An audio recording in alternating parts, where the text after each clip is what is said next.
घर बसते नहीं साहिब, घर बसाए जाते हैं। एक मेरी बहुत प्यारी बहन ने मुझे मैसेज किया कि शाह साहब मेरे घर के हालात बहुत ख़राब हैं, मेरा खामन नशा करता है और मुझे मारता बहुत है और मैं लोगों के घरों में जा जा के काम करती हूँ, फिर थोड़े से पैसे मिलते हैं जिससे मैं अपने बच्चों का पेट पालती हूँ। तो शाह साहब खुदारा मुझे कोई ऐसा अमल बताएं जो मैं कर लूँ जिससे मेरे घर के हालात ठीक हो जाएँ और मेरी जो ज़िंदगी बच गई है, जो रह गई है, वो आसानी के साथ गुजर जाए। तो मैंने अल्लाह की रहमत से उसे ये वजीफ़ा बताया जो मैं आपको बताने लगा हूँ जो अमल, तो उससे उसके हालात ऐसे बदले कि थोड़े दिन बाद उसने मुझे मैसेज किया कि शाह साहब आपने जो मुझे अमल बताया था उससे मेरे ऐसे हालात बदले हैं कि आपने तो कमाल ही कर दिया कि अब मेरे पास वहाँ से रिज़्क आ रहा है कि मैं खुद हैरान हूँ कि इतना मालो दौलत मुझे कैसे मिल रहा है। तो उसने कहा शाह साहब आपने कमाल कर दिया, आपने मेरी ज़िंदगी बदल दी। मैंने कहा नहीं मेरी प्यारी बहन, ये मैंने आपकी ज़िंदगी नहीं बदली, ये मेरे अल्लाह की रहमतों और बरकतों का करिश्मा है। इन्नल्लाह युहिब्बुल मुक़सितीन,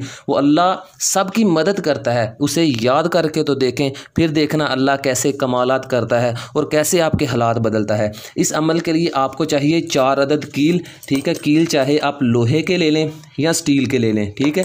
कील आपने 4 अदद लेने हैं और दौलत और रिज़्क का बहुत ही मुजरब अमल है ये। और इसके लिए ना तो आपको इजाज़त की ज़रूरत है, ना ज़कात की, ना दिन की और ना टाइम की।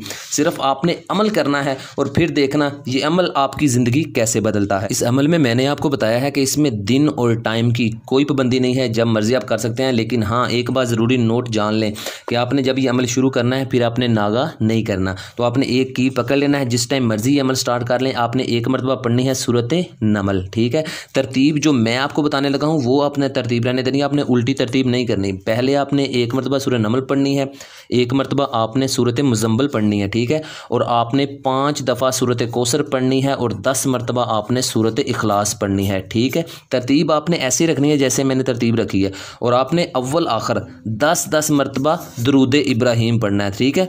दुरूद इब्राहीम, ठीक है। आपने दुरूद इब्राहीम 10-10 मरतबा अव्वल आखिर पढ़ना है, 10 मरतबा पहले पढ़ना है, फिर ये आपने तरतीब ऐसे ही सूरतें पढ़नी है और फिर आपने आखिर में 10 मरतबा दुरूद इब्राहीम पढ़ना है, ठीक है। पढ़ने के बाद आपने इस कील पर फूंक मारनी है और उसी वक्त आपने अपने घर के एक कोने में कील को ठोक देना है, ठीक है। थोड़ा सा ठोक दें या आधा ठोक दें, ये आपकी मर्ज़ी है, ठीक है। सिर्फ दीवार के अंदर कील लग जाना चाहिए कोने में, ठीक है। अगले दिन फिर आपने दूसरे कील को पकड़ना है, ठीक है। अपने पास रख लें कील को, इसी तरतीब से आपने पढ़ना है। अव्वल आखिर 10-10 मरतबा दुरूद शरीफ पढ़ना है, फिर आपने दूसरे कोने में। इसी तरह आपने चारों कोने 4 दिन में मुकम्मल करने हैं। मुकम्मल करने के बाद ये अमल आपने पूरे भरोसे से करना है। अल्लाह से जब भी मांगो भरोसे के साथ मांगो, क्योंकि वो तब भी देता है जब आप नहीं मांगते। तो फिर आपका क्या ख्याल है, आप जब अल्लाह से मांगेंगे ये कैसे मुमकिन हो सकता है कि वो आपको अता ना करे। इस अमल से इंशाअल्लाह आपके पास दौलत आएगी, रिज़्क की इतनी फरावानी होगी कि लोग आपसे कर्ज लेने आएंगे। और आप समझदार हैं, लोग कर्ज उसके पास ही लेने आते हैं जिसके पास उन्हें पैसे नज़र आते हैं कि ये बंदा वाकई ही बहुत अमीर है, इससे हमें 4 पैसे उधार मिल जाएंगे, ठीक है। तो इंशाअल्लाह आपके हालात बदल जाएंगे और आपकी जो बाकी ज़िंदगी है वो हंसी खुशी और जन्नत जैसी गुजर जाएगी। इस अमल को आपने लोगों को भी शेयर करना है। इस वीडियो को लाइक करें और अपने प्यारे दोस्तों और अपने रिश्तेदारों को सेंड करें ताकि उनके हालात भी बदलें और उनकी ज़िंदगी भी जन्नत बन सके। और मेरे बहुत सारे भाइयों और बहनों ने दुआ के लिए कहा था कि शाह साहब हमारे लिए दुआ करें।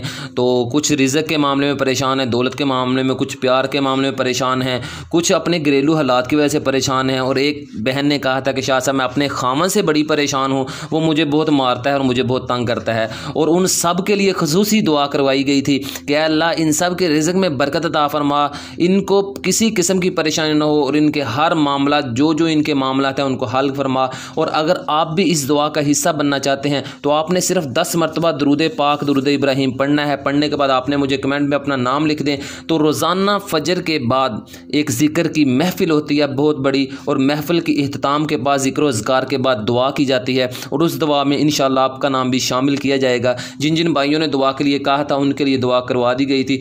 और इंशाअल्लाह अल्लाह की रहमत से दुआओं से तकदीरें बदलती हैं और हो सकता है इस दुआ से आपकी तकदीर बदल जाए और आपके जो भी दुनिया के मामलात हैं वो हल हो जाएं और आपकी दुनिया भी जन्नत बन सके। तो तब तक के लिए कैमल शाह को दीजिए इजाज़त। दुआओं में याद रखिएगा।